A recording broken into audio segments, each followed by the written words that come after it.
Shalom à vous, chers amis téléspectateurs de Lumière du Monde Télévision, et bienvenue à ce temps d'entretien. Nous avons l'immense plaisir de nous entretenir avec un éminent serviteur de Dieu, l'apôtre Traoré Sidiki, président de l'église de Pentecôte internationale de Côte d'Ivoire. Nous voulons échanger avec cet homme, parler de son ministère, de l'œuvre qu'il conduit, mais mieux connaître l'église de Pentecôte internationale de Côte d'Ivoire. Shalom à vous, chers serviteurs de Dieu. Shalom, bien-aimé. La joie est grande pour moi d'échanger avec vous.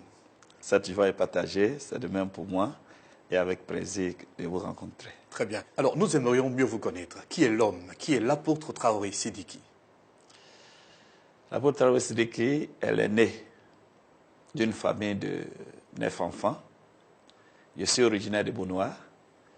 Je suis marié, père de 4 filles et de 3 garçons. Un total de 7 enfants. 7 enfants. Et vous êtes le président de l'église de Pentecôte internationale de Côte d'Ivoire. Oui, président de l'église de Pentecôte internationale de Côte d'Ivoire, que je dirige depuis un certain nombre d'années. Très bien. C'est une grande communauté, l'église de Pentecôte internationale de Côte d'Ivoire. Comment pouvez-vous nous la présenter? Voilà, l'église de Pentecôte internationale de Côte d'Ivoire est une église pentecôtiste qui croit en un seul Dieu, mais qui s'est révélée sous une forme trinitaire. Je veux parler de Dieu le Père, Dieu le Fils, Dieu le Saint-Esprit. Nous croyons au baptême dans le Saint-Esprit, et comme signe initial, le parler en langue. Nous croyons aux dons spirituels, aux 9 dons spirituels. Nous croyons aux 5 ministères de l'ascension, c'est-à-dire le ministère apostolique, prophétique, évangélique, pastoral et de l'enseignant. Alors, je sais qu'il existe plusieurs églises de Pentecôte qu'on trouve un peu partout. La question qui me vient est de savoir si elles sont toutes les mêmes. Ou existe-t-il une différence entre elles, entre l'église de Pentecôte internationale de Côte d'Ivoire que vous dirigez et toutes ces autres églises de Pentecôte qu'on rencontre ça et là? Il y a une différence, en ce sens que l'église de Pentecôte internationale de Côte d'Ivoire est unique. J'allais dire qu'elle est la mère de toutes les autres églises de Pentecôte que vous voyez aujourd'hui en Côte d'Ivoire. Elle est la première de toutes les églises de Pentecôte. La plupart de ces églises de Pentecôte que vous voyez aujourd'hui dans notre pays sont partie de l'église de Pentecôte internationale de Côte d'Ivoire. Certains, bien sûr, pour d'autres, ils ont souhaité peut-être utiliser le nom Pentecôte, mais pour la plupart, elles sont parties de l'église mère et ont préféré garder, n'est-ce pas, une partie, n'est-ce pas, de l'église mère, c'est-à-dire Pentecôte. Ils ajoutent peut-être un autre élément pour tout juste se différencier de l'église mère. De l'église mère, ouais. D'accord. Alors, si vous devez nous présenter ou nous parler de l'historique de l'église de Pentecôte internationale de Côte d'Ivoire, comment s'est-elle implantée? Son histoire un peu. Voilà, l'historique de l'église de Pentecôte internationale de Côte d'Ivoire est que elle est une église de Pentecôte dans une grande famille, mais elle est d'abord l'œuvre missionnaire d'un Irlandais qui est venu d'abord au Ghana, en Gold Coast d'alors, le Ghana actuel, pour annoncer l'évangile et implanter l'église. Et à partir du Ghana, il a envoyé des missionnaires dans la sous-région. C'est ainsi que le premier missionnaire est arrivé en Côte d'Ivoire au début des années 60, précisément 64, que le premier missionnaire est arrivé ici et a commencé l'évangile. Et progressivement, aujourd'hui, l'église est répandue sur toute l'étendue du territoire national. Alors, depuis donc l'implantation de cette église jusqu'à votre ascension à la présidence, qui sont vos dévanciers, vos pères? En dehors de cet Irlandais, là, oui. Il y a d'autres personnes que vous avez comme pères. Bien sûr, bien sûr. Les pères de l'église sont les missionnaires qui sont venus implanter l'église. Et en plus, quelques serviteurs de Dieu qui les ont suivis juste après ces missionnaires. Mais les missionnaires ont dirigé l'église jusqu'en 1996 précisément. Et c'est en 1996 que les règnes de l'église ont été confiés aux nationaux. J'ai eu la grâce d'être le premier à qui l'église a été confiée, ou la direction a été confiée. Voilà. Donc, les missionnaires, après les missionnaires, les nationaux, et j'ai été le premier avoir la grâce de diriger cette église. Apôtre Traoré Sidiki, comment êtes-vous parvenu à la pastorat? Parlez-nous un peu de votre appel au ministère. D'abord, à l'église de Pentecôte internationale de Côte d'Ivoire, il y a beaucoup d'étapes à franchir. D'abord, il faut être un fidèle de l'église. Après cela, assumer d'autres responsabilités telles que le diaconat. Et être ensuite appelé à diriger comme ancien. C'est à partir de là que si les responsables, les leaders détectent en vous le ministère pastoral, vous pourrez être appelé. Donc c'est ainsi, je suis passé par toutes ces étapes. J'ai été fidèle de l'Église, j'ai été leader de la jeunesse, j'ai été ancien de l'Église, et avant d'être appelé dans le ministère pastoral, précisément le 18 août 1981. Une date que vous n'oublierez jamais. Jamais. Qui reste gravée dans votre mémoire. Très bien. Alors, qu'en est-il de votre accession à la tête de cette grande communauté? Comment êtes-vous parvenu à la présidence? Vous avez été choisi ou élu? D'abord, j'ai été choisi. En 1996, j'ai été choisi par les pères de l'Église comme le premier autochtone qui dirige pour la première fois l'Église. J'ai été choisi pour diriger l'Église pendant une période. Et après cette période, l'Église s'est vue octroyer l'autonomie. Et dans l'octroi de l'autonomie, il fallait maintenant passer aux élections. C'est ainsi que mes collègues, dirigés par le Saint-Esprit, ont encore porté les choix sur ma modeste personne pour conduire encore l'Église. Donc j'ai été élu en 2008, j'ai été réélu récemment en 2013. Voilà, donc c'est ainsi. J'ai dirigé, j'ai été choisi pour diriger pendant un temps. Et après cela, j'ai été élu et réélu récemment. Comment portez-vous ce fardeau? Le sentez-vous trop lourd ou serait-il léger pour vous? En termes de ressentiment, est-ce un lourd fardeau d'être président de l'Église de Pentecôte internationale de Côte d'Ivoire? Je crois que toute responsabilité spirituelle est un fardeau. Mais cependant, si le Seigneur vous la confie, c'est le Seigneur lui-même qui vous la confie, il vous accorde les capacités nécessaires pour pouvoir la porter. Très bien. Porter, c'est très bien. Alors votre appui, c'est bien le Seigneur. L'Église de Pentecôte internationale de Côte d'Ivoire constitue, je le crois, une forte et grande communauté. Vous êtes nombreux, mais cependant, l'on vous sait très discret, effacé. Alors comment faites-vous? Quelles sont vos méthodes d'approche des peuples, des populations? L'Église de Pentecôte internationale de Côte d'Ivoire a plusieurs méthodes. Par exemple, l'évangélisation, la prière, mais aussi la formation des disciples. Donc, nous sommes très discrets, mais très efficaces sur le terrain. Nous croyons que faire beaucoup de bruit n'est pas important. L'essentiel, c'est d'être efficace sur le terrain. Donc, par l'évangélisation, nous utilisons toutes les formes d'évangélisation. Nous avons l'évangélisation personnelle, l'évangélisation de groupe, l'évangélisation en plein air, et après ces différentes sortes d'évangélisation, nous avons les évangélisations que nous appelons les croisades d'évangélisation. Nous avons aussi les conventions. Voilà, ce sont des rassemblements de grandes masses, de grands nombres de personnes. C'est-à-dire que nous rassemblons, par exemple, tout un secteur ou plusieurs secteurs ensemble. Voilà, nous sortons pour annoncer l'Évangile et faire des disciples. Qui sont vos collaborateurs au plan national et international? Je vais parler des églises avec lesquelles vous collaborez. En dehors de l'église de Pentecôte internationale de Côte d'Ivoire, quelles sont les églises avec lesquelles vous collaborez? D'abord, nous sommes dans une grande famille. L'église de Pentecôte est une grande famille qui se trouve dans plus de 90 pays au monde. Donc, nous collaborons avec cette famille. Voilà, nous sommes sur tous les continents. Au niveau national, nous collaborons avec tous nos collègues des autres fédérations. Voilà, la fédération CEPMESI, Fédération évangélique de Côte d'Ivoire, CNPC, etc. J'en passe. Je crois que nous sommes en de bons termes avec toutes les autres fédérations. Je vais parler des autres églises sœurs. Très bien, apôtre Traoré Sidiki, nous allons aborder la question de bilan. Nous avons entamé déjà le deuxième semestre de l'année 2014. Si vous deviez à ce jour faire un bilan de vos activités, comment le trouveriez-vous? Positif? Positif par la grâce de Dieu. Positif par la grâce de Dieu. Nous venons de faire notre bilan semestriel. Je crois bien que Dieu nous a fait la grâce de faire une très bonne moisson en termes d'évangélisation, de gain d'âme, mais aussi dans les autres domaines, la formation. Par la grâce de Dieu, je peux dire que le bilan est bon. D'accord.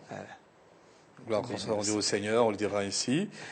Alors, je sais que la qualification d'un serviteur de Dieu et la qualité également de son ministère dépend de son appel et de sa formation. Alors, je vois l'Église de Pentecôte internationale de Côte d'Ivoire. Comment choisissez-vous dans un premier temps vos serviteurs? Comment les formez-vous et où les formez-vous? Avez-vous une école de formation pastorale et théologique? D'accord. Le choix s'est fait au niveau des assemblées locales, ce que nous appelons les églises locales. Dans chaque église locale, nous avons un presbytère, c'est-à-dire un ancien principal.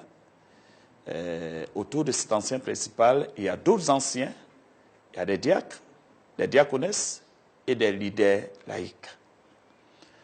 Ceux-là observent les fidèles, travaillent en collaboration avec les fidèles, les observent, et les fidèles qui manifestent, n'est-ce pas, qui développent des qualités de leaders, sont sélectionnés et recommandés au pasteur du district. Le pasteur du district, à son tour, les teste et si c'est avéré que la recommandation du presbytère local est juste, oui, lui, à son tour, les recommande au responsable sectoriel. Et le responsable sectoriel, après son texte, le fait passer à la nation, amène à la nation pour le test final. Donc, vous passez par un texte par lequel nous vous analysons pour voir votre niveau de maturité, votre connaissance biblique, et ensuite savoir si réellement vous avez la paix de Dieu. Et dès que cela est fait, vous êtes recommandé au directeur de la formation, directeur de l'école biblique. Nous avons une école biblique située juste à quelques kilomètres de Beaunois, précisément à Yaou. Et le directeur de l'école, avec son équipe, se charge maintenant de la formation. Combien de temps dure-t-elle? Au début, nous formions nos pasteurs pendant 3 mois. Mais depuis un certain moment, nous avons maintenant changé pour une formation. Nous sommes allés plus loin. Donc, nous faisons une formation de longue durée, une formation de 3 ans. Mais pourquoi avez-vous soudainement changé? Les 3 mois ne donnaient pas de bons résultats? Si, les 3 mois donnent bien sûr de bons résultats, mais cependant, nous avons vu qu'aller pour une formation de 3 mois et attendre pendant des années et revenir, oui, n'est pas n'est pas très rentable. Il fallait adopter un autre système, c'est-à-dire prolonger en même temps la formation pour une durée de 3 ans avant de laisser l'ouvrier. 3 ans bien bouclés. Bien sûr. C'est une véritable organisation de pointe et qui, je crois, a de bons résultats. Êtes-vous satisfait de vos serviteurs, de vos pasteurs et de tous ces laïcs que vous avez formés? Par la grâce de Dieu, ils font un bon travail. Il faut les féliciter. Les ouvriers à plein temps font un bon travail, mais aussi les ouvriers à mi-temps. Je vais parler des anciens, des diacres et des diaconesses, et des autres leaders font un très bon travail. Il faut les féliciter et les encourager à continuer. Voilà, dans ce sens. Alors, peut-on parler un peu de vos expériences pendant toutes ces longues années de ministère au service du Seigneur? Quelque chose de particulier vous a marqué, qu'on peut partager ensemble? Bon, pour moi, personnellement, être président d'une église comme la nôtre est une grande responsabilité. Elle est confiée par Dieu pour un but spécifique. C'est-à-dire celui de servir Dieu, d'accomplir sa volonté, mais aussi d'aider les autres, le peuple qui vous suit, à le connaître et à mieux le servir. mieux accomplir sa volonté. Pour moi, la présidence n'est pas une autorité, une position pour exercer une domination sur le peuple que vous dirigez. Mais la présidence, c'est le parfait exemple du leader serviteur, qui a aussi besoin de servir son peuple, qui a aussi besoin de se mettre à la disposition de son peuple et pour le satisfaire sur tous les plans.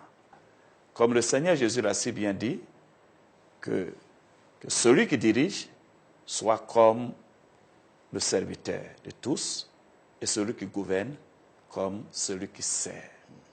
Donc, dans le leadership, j'ai retenu une chose très importante.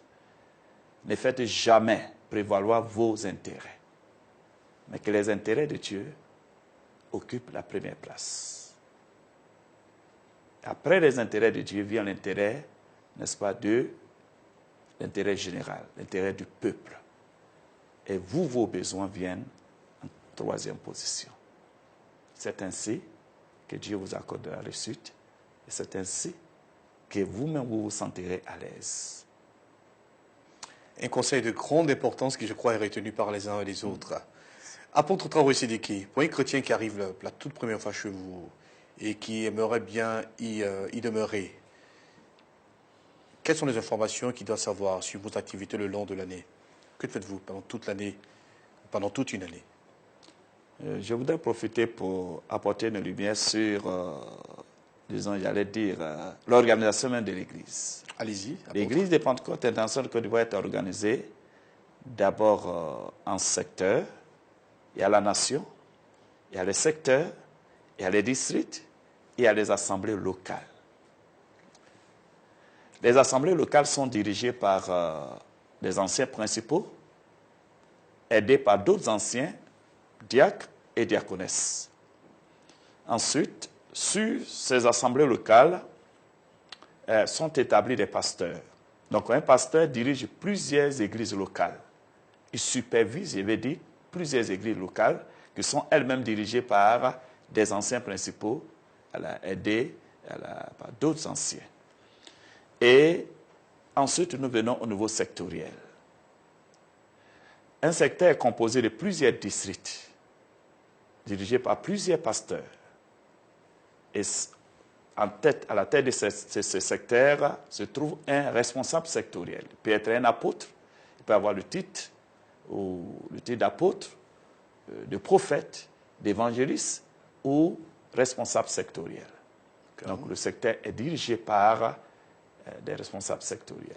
Donc quelqu'un qui arrive pour la première fois à l'église des Pentecôtes internationales de Côte d'Ivoire, il est dirigé dans l'une des assemblées locales. Je veux dire, une des églises locales. Et à partir de là, il reçoit la nourriture spirituelle pour sa croissance spirituelle. Donc nos jours de culte sont par exemple les mercredis soir, les vendredis soir, les dimanches matin et dimanches soir. Mais en dehors de ces jours, il y a aussi les rencontres des différents ministères. Parce que l'Église est organisée aussi à ministères. Nous avons plusieurs ministères, tels que le ministère de la jeunesse, le ministère de l'évangélisation, le ministère des femmes, le ministère des enfants, et ainsi de suite.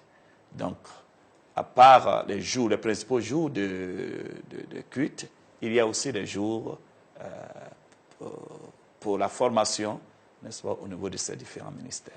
Alors, en termes de mission, qu'a fait l'Église de Pentecôte? Avez-vous envoyé des missionnaires un peu partout? Oui. L'Église de Pentecôte internationale de Côte d'Ivoire est une église missionnaire qui a envoyé plusieurs missionnaires dans le monde, partout dans le monde, particulièrement en Afrique. Et la plupart sont revenus. Et jusqu'en ce jour, nous avons 2 de nos missionnaires qui travaillent inlassablement. Je vais parler du révérend Niaoué Raymond Bernard qui se trouve en Tunisie et le révérend Kwasi Mienzan qui se trouve en Centrafrique, que je profite, n'est-ce pas, de l'opportunité que vous m'offrez pour les faire un petit coucou et les encourager, les dire que nous sommes de cœur avec eux, Que Dieu les bénisse et les soutienne. Apôtre Traoré, du chemin, je le sais, a été déjà fait, mais beaucoup reste encore à faire, Bien sûr. tant au niveau de l'évangélisation que de l'encadrement même des âmes déjà sauvées, des chrétiens dans l'église locale, de leur bien-être tant sur le plan spirituel, le plan moral, financier, matériel, tout cela. Alors, quelles sont vos perspectives en vue d'améliorer le bien-être de l'église que vous dirigez pour les mois et années à venir? Quelles sont vos perspectives? Nous comptons mettre un accent particulier, continuer à mettre un accent particulier sur l'évangélisation à outrance. Et puis, évangélisation suivie de gain d'âme. La formation des disciples, afin d'en faire des leaders, avoir des leaders, parce qu'une église sans leader n'est pas une église. Bien sûr. En faire beaucoup de leaders.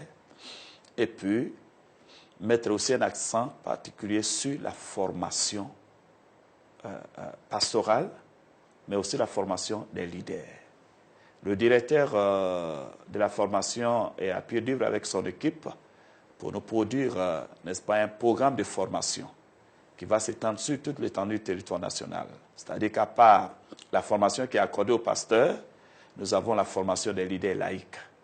Et cette formation, nous allons la décentraliser pour que l'équipe de formation se rapproche du peuple, des leaders qui seront formés. Donc nous avons vraiment un travail important à abattre dans ce domaine. Mais aussi, dans d'autres domaines encore, c'est-à-dire nous comptons aller dans d'autres domaines tels que la construction d'écoles et de centres de santé. Et très bientôt, notre première école verra le jour, et très très bientôt. Donc nous sommes à pied d'œuvre pour élargir, n'est-ce pas, notre vision pour de plus grandes choses à venir. Avez-vous une idée juste exacte du nombre de membres que vous comptez à ce jour? La grande famille.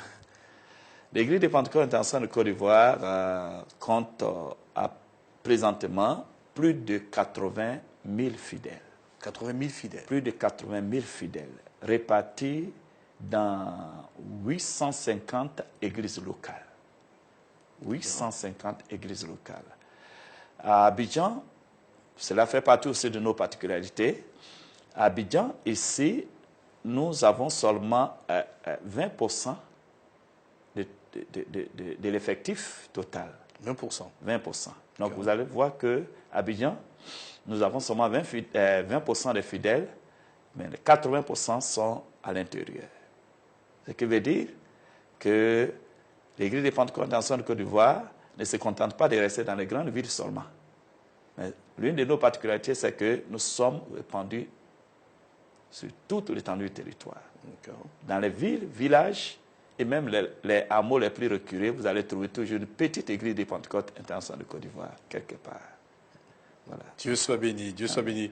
Parlez-nous maintenant, apôtre, de votre vie de ministère et de votre vie de famille. Comment arrivez-vous à concilier les deux sans heurter la quiétude de la famille? Je vous êtes très occupé, vous êtes président de cette grande communauté, vous avez du travail. Alors, la famille n'est-elle pas un peu négligée par moments, oubliée, abandonnée? Non. Un programme bien établi pour la famille, un programme bien établi est mis sur pied pour gérer ma famille. Et dans ce cadre, mon épouse joue un grand rôle. Elle a dit qu'elle est le pasteur de la famille. Très bien. Donc, à certains voyages, elle s'occupe de la famille. Une cellule de prière et la dévotion matinale, ça c'est tous les jours. Nous avons au moins entre 1 heure et 2 heures chaque matin de dévotion matinale.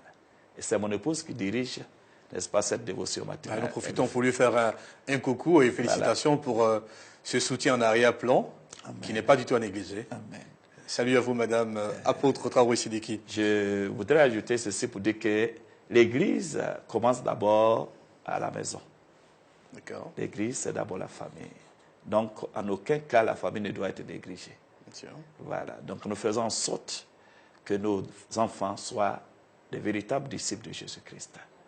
Et en plus de cela, étant très occupés, nous faisons en sorte que toutes nos tâches soient assumées comme il se doit. En général, Je voyage beaucoup. oui, en général, parlons de voyage justement, vos absences durent combien de temps? Quand vous partez en mission, la famille est-elle laissée pendant combien de temps maximum? Un an, 2 ans? Non, non. À l'intérieur, au plus 2 semaines.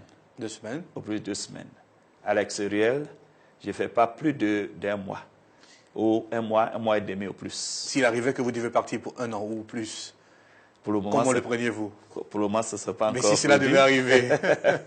Pour le moment, ça ne s'est pas encore produit, mais si cela devait arriver, je prendrai les dispositions nécessaires pour que la famille soit bien protégée et continue, n'est-ce pas, de servir le Seigneur comme c'est doit, comme Sans c'est aucun souci. Voilà. Dieu soit béni.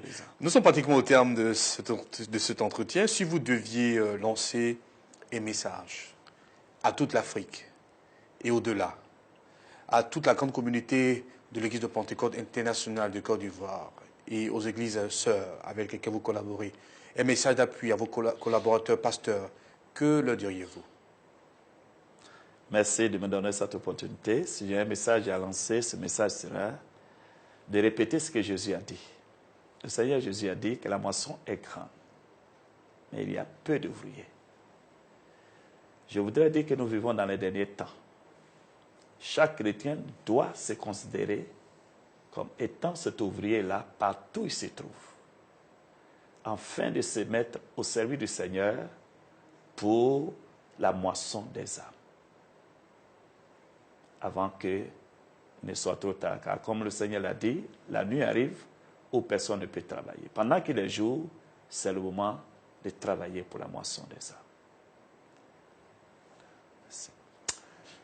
Merci, apôtre Traoré Sidiki, pour ce message fort et très touchant. Et aussi félicitations à vous pour l'organisation de l'Église de Pentecôte internationale de Côte d'Ivoire, une organisation très dynamique. L'œuvre est encore grande, beaucoup reste à faire. Nous vous souhaitons une bonne continuation dans l'œuvre. Merci bien. Puis Dieu bénit votre ministère et que cette œuvre prospère entre vos mains. Nous voudrions également transmettre de nos salutations à la grande communauté de l'Église de Pentecôte internationale de Côte d'Ivoire, également à votre chère et tendre épouse, aux enfants. Merci. Que Dieu bénisse la grande famille. Dieu vous bénisse, à vous, et merci au directeur, si vous me donnez l'occasion, merci au directeur de LMTV et à tous ses collaborateurs pour cette opportunité. Et je voudrais également vous féliciter pour le bon travail que vous faites, parce que LMTV fait vraiment un travail de qualité. Merci une fois encore à vous, cher apôtre Traoré Sidiki. Merci. Voilà, chers amis téléspectateurs, c'est ici que prend fin ce temps d'entretien. Je le rappelle, nous étions avec l'apôtre Traoré Sidiki, président de l'Église de Pentecôte internationale de Côte d'Ivoire. Nous vous souhaitons une très bonne suite de programme sur Lumière du Monde Télévision et à très bientôt. Shalom.